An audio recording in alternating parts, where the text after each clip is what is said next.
সিলেটে শুরু হয়েছে এইচএসসি পরীক্ষা। এবছরে এইচএসসি পরীক্ষা ও সমমানী পরীক্ষা শুরু হয়েছে। আজ বৃহস্পতিবার সকাল 10টায় পরীক্ষা শুরু হয়।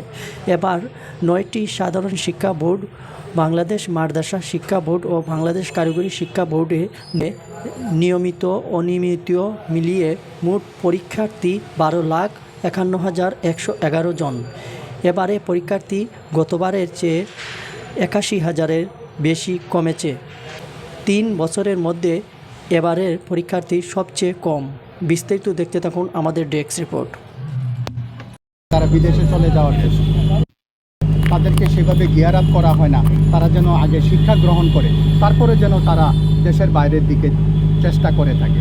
সেখানে আমি মনে করি এখানে ফ্যামিলির ভূমিকাটা এখানে অনেক বেশি একটা গুরুত্বপূর্ণ ব্যাপার। স্যার, কিছুক্ষণ পর তো পরীক্ষা শুরু হবে, সর্বশেষ প্রস্তুতি আপনাদের কেমন? আমাদের প্রস্তুতি আমরা একেবারে 100% আমরা প্রস্তুতি নিয়েছি সব কিছুতে। বিশেষ করে এবারে যে নির্দেশনাটা আমরা দেখেছি সেটা হচ্ছে যে আমাদের এমসিকিউ দেওয়ার পরে, এমসিকিউ প্রশ্নটা সাপ্লাই করার পরে, এটা আমরা প্রায় 20 মিনিট পরে তাদের পরীক্ষা শেষ হতে ধরেন 30 মিনিটের ব্যাপার, সেই 20 মিনিট পরে আমরা সিকিউ প্রশ্নটা তাদেরকে আমরা সার্ভ করে দিব, যেন পরীক্ষাটা নিরবচ্ছিন্নভাবে চলতে পারে, যেন সেখানে কোনো ধরনের ইন্টারাপশন না হয়।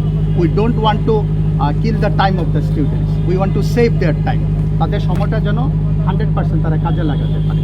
আর কয়টি ভিজিলেন্স টিম আছে সব মিলে যদি একটু বলতেন? আমাদের এখানে তো ভিজিলেন্স টিম বলতে আমাদের ভিতরে এখানে কেউই আসেন না। যদি বাইরে থেকে আমরা প্রশাসনের পক্ষ থেকে এসে থাকে ওনারা হয়তো আসবেন, বা বোর্ড কর্তৃপক্ষ অনেক সময় আসেন, বোর্ড কর্তৃপক্ষ আসতে পারেন।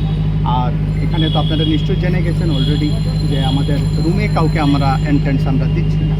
রুমে এন্ট্রেন্স দিচ্ছি না কারণ রুমে যদি কেউ এন্ট্রেন্স নিয়ে ফেলে তখন ব্যাপারটা তারা অনেক সময় দাঁড়িয়ে যান বা তাদেরকে অনার করতে গিয়ে তাদের সময় নষ্ট হয়। দ্যাট ইজ আমাদের মূল উদ্দেশ্য হচ্ছে স্টুডেন্টদের জন্য একটা সেকেন্ডও যেন তাদের নষ্ট না হয়, তাদেরকে সর্বাত্মকভাবে আমাদের সহযোগিতা করা, তারা যেন পরীক্ষাটাকে সুষ্ঠুভাবে সেই 3 ঘন্টার সময় তাদের পরিপূর্ণ সময়টা তারা কাজে লাগার ব্যবস্থা করছি।